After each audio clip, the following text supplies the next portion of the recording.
उत्पत्ति 1। आदि में परमेश्वर ने आकाश और पृथ्वी की सृष्टि की, और पृथ्वी बेडौल और सुनसान पड़ी थी, और गहरे जल के ऊपर अंधियारा था, तथा परमेश्वर का आत्मा जल के ऊपर मंडलाता था। तब परमेश्वर ने कहा, उजियाला हो, तो उजियाला हो गया। और परमेश्वर ने उजियाले को देखा कि अच्छा है, और परमेश्वर ने उजियाले को अंधियारे से अलग किया। और परमेश्वर ने उजियाले को दिन और अंधियारे को रात कहा। तथा सांझ हुई फिर भोर हुआ। इस प्रकार पहला दिन हो गया। फिर परमेश्वर ने कहा, जल के बीच एक ऐसा अंतर हो कि जल दो भाग हो जाए। तब परमेश्वर ने एक अंतर करके उसके नीचे के जल और उसके ऊपर के जल को अलग अलग किया, और वैसा ही हो गया। और परमेश्वर ने उस अंतर को आकाश कहा। तथा सांझ हुई फिर भोर हुआ। इस प्रकार दूसरा दिन हो गया। फिर परमेश्वर ने कहा, आकाश के नीचे का जल एक स्थान में इकट्ठा हो जाए और सूखी भूमि दिखाई दे, और वैसा ही हो गया। और परमेश्वर ने सूखी भूमि को पृथ्वी कहा, तथा जो जल इकट्ठा हुआ उसको उसने समुद्र कहा। और परमेश्वर ने देखा कि अच्छा है। फिर परमेश्वर ने कहा, पृथ्वी से हरी घास तथा बीज वाले छोटे छोटे पेड़ और फलदायी वृक्ष भी, जिनके बीज उन्हीं में एक एक की जाति के अनुसार होते हैं, पृथ्वी पर उगे, और वैसा ही हो गया। तो पृथ्वी से हरी घास और छोटे छोटे पेड़, जिनमें अपनी अपनी जाति के अनुसार बीज होता है, और फलदायी वृक्ष, जिनके बीज एक एक की जाति के अनुसार उन्हीं में होते हैं, उगे।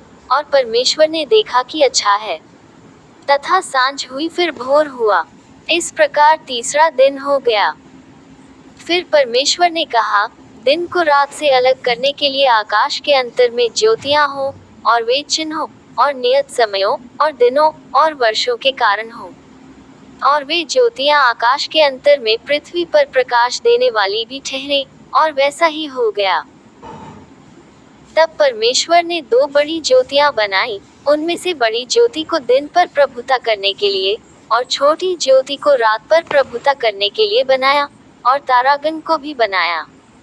परमेश्वर ने उनको आकाश के अंतर में इसलिए रखा कि वे पृथ्वी पर प्रकाश दें, तथा दिन और रात पर प्रभुता करें, और उजियाले को अंधियारे से अलग करें। और परमेश्वर ने देखा कि अच्छा है। तथा सांझ हुई फिर भोर हुआ। इस प्रकार चौथा दिन हो गया। फिर परमेश्वर ने कहा, जल जीवित प्राणियों से बहुत ही भर जाए, और पक्षी पृथ्वी के ऊपर आकाश के अंतर में उड़े। इसलिए परमेश्वर ने जाति जाति के बड़े बड़े जल जंतुओं की और उन सब जीवित प्राणियों की भी सृष्टि की, जो चलते फिरते हैं, जिनसे जल बहुत ही भर गया, और एक एक जाति के उड़ने वाले पक्षियों की भी सृष्टि की। और परमेश्वर ने देखा कि अच्छा है।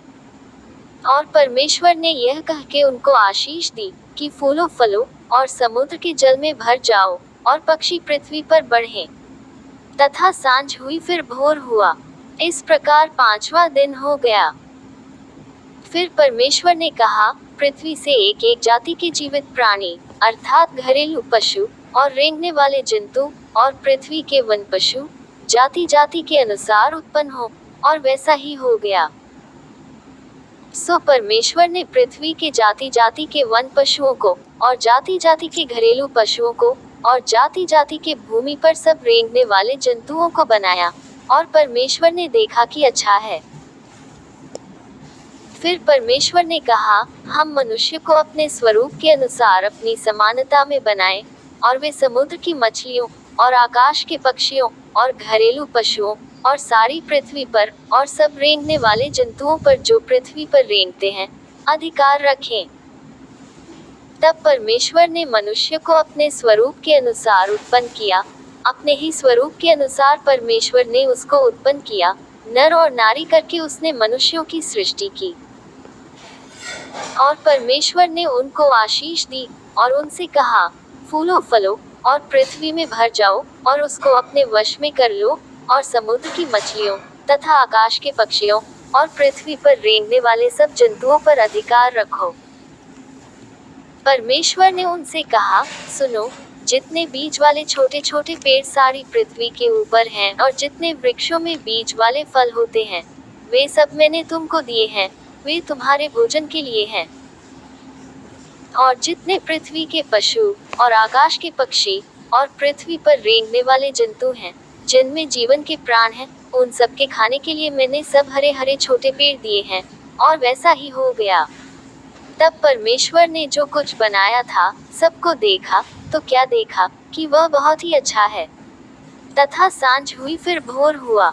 इस प्रकार छठवां दिन हो गया।